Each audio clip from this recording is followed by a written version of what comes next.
Hello out there, ghosties. Today's episode is a follow-up to our conversation with Leslie. Once again, we got more than what we bargained for. Yeah, completely. Okay, so definitely remember what I said when I said Leslie was amazing, because she is.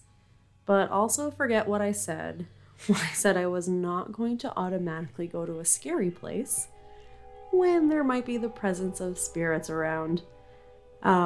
Because in our interview recording, when I was playing it back all by myself at night, editing the episode, I heard some sounds that I didn't love, as Nina would say, and I didn't make them up.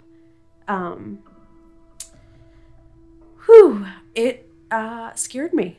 And every time I hear that clip, I have uncontrollable goosebumps. If you recall, last time I said, hey, maybe Leslie could open something up. Well, I've never had a product or service delivered so fast. I think I'd like to return it. Jen, heard loud and clear. We'll learn how to edit as well. I'm sure some of you think I'm just fucking with you, but I assure you, I'm not. I continue to do sanity checks with a few close friends by sharing the videos or audio recordings, in this case, these 2 recordings that I picked up from our last interview, just to make sure I'm not losing my mind. And friends, I'm affirmed.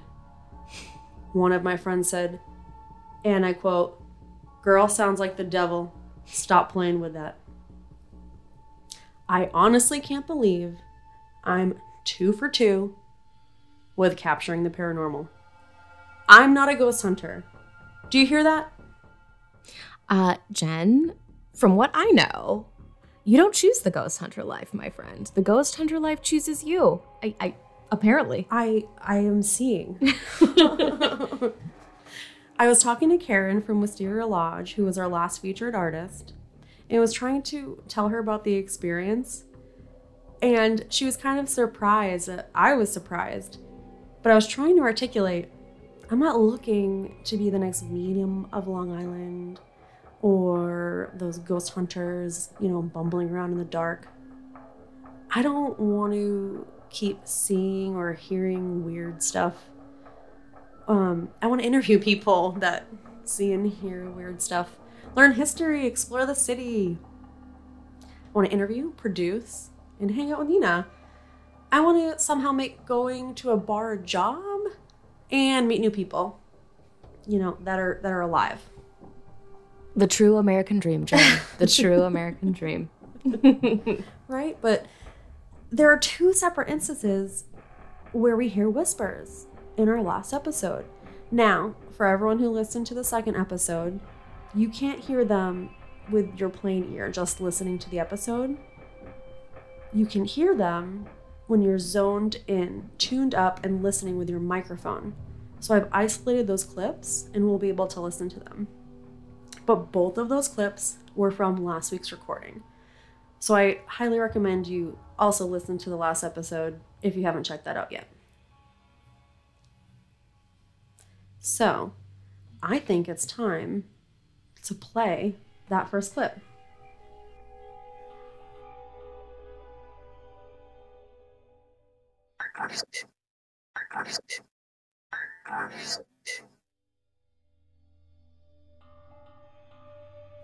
Okay, so heard it.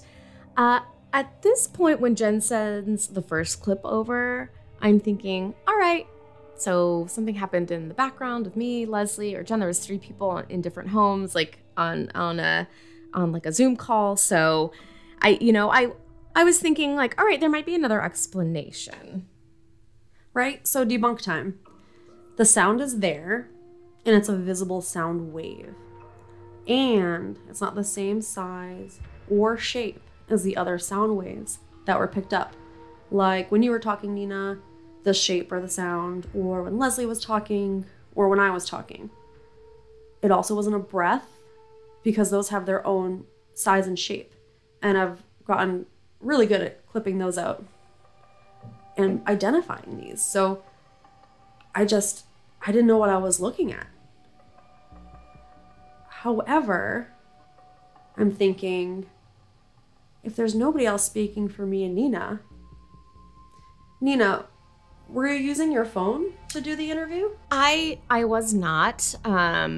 It was not even near me, nor was like the sound on. I was just like on my iPad on like the call. So no, my phone was not near me. Okay, so that was my last idea, is that if you were using a phone, it would be possible we were picking up somebody else's conversation, somebody else talking. But you're not using your phone. But even so, what about that timing? So, the thing that you all can't hear because we're just playing the clips independently is the clips came in response to either a direct statement or question that I said. And that was really the pinnacle of freakiness. I mean, Nina, I really thought it might have been you, but do you think it was you? I truly don't, especially since I had cut myself muted if I wasn't speaking. So you're welcome for those awkward pauses. That was me taking myself off mute. But no, I like the only time I'm quite literally off mute is when I am speaking and nothing is coming up when I am speaking. And I'm asking also like kind of engaged the same way you are, but nothing is showing up when I am speaking. It is, I know this is not going to sound fun, but like it is just for you. Cool. One of the questions that I ask very clearly is, what do they want? Yeah. It's an ever-loving response. Like, someone responded to me. And it wasn't Nina. Every time I think about or talk about that clip, my body gets goosebumps. It's happening right now. Like, doesn't matter the reaction. It doesn't matter the amount of time. Okay, so investigation time. Both set of whispers were during the post-interview session with me and Nina. So it wasn't Leslie's mic. Because of course, I would love to think this is one of Leslie's spirits. Leslie, did you leave something behind? It was just during me and Nina's conversation. And we did talk about it being possible it was at Nina's. But if they were answering my questions and the clarity and the sound of the pickup for my questions makes me think it was my microphone. And if there's no one else in the room with me and all the rest of Nina's sound waves sounded, not like that, like who else is it? Should we just listen to it? All right, great. So here's the second recording, the one that actually scared me.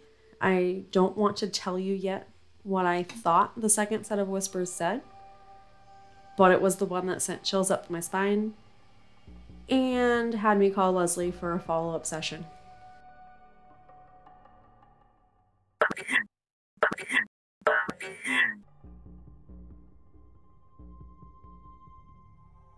So, yikes, right? We don't love it. We all hear it. So after that, Jen does text me and call me like, hey, please listen to this. And just like, what do you hear? Does that sound like me or you? What are your thoughts? And I was also genuinely a little freaked out. So I think our first thought was like, yeah, you should book with Leslie and just to get her thoughts, which I'm so glad that you did, Jen, and I can't wait to hear about it. But my actual first reaction, the first clip, I was like, all right, could be something weird. Second clip, dear God, I was scared. Even though we just had that conversation about like, let's be open and they're not always bad. And it was still a little bit freaky to hear. Okay, thank you for validating because I have not been in my office for more than 10 minutes by myself since our interview with Leslie. I am going to meet with Leslie to talk about the recording because, yeah, I was scared out of my mind. And I'll report back on those findings in part 2. We're not ghost hunters, and let you know what happens after the meeting with Leslie. All right, the time everyone's been waiting for. This episode's Scary Good Deal. This episode's Scary Good Deal is Leroy and Lewis, new brick and mortar in South Austin. Just this week, they launched an all Monday happy hour with half off bottles of wine and their amazing burger for $10. They also have a happy hour on Wednesday and Thursday where you can get discounted slushies, and that slushie is a sangria and Big Red. It's amazing. Great space, great staff. Come on down and check it out. Hope to see you there. Until next time, keep your spirits high. Episode 3 was edited and produced by Jen Hubley and Jason Hatch. Original content by Jen Hubley and Nina Spitzer. Intro music by local Austin band The Wailers. Outro music is by Wisteria Lodge, and the song is called Exit.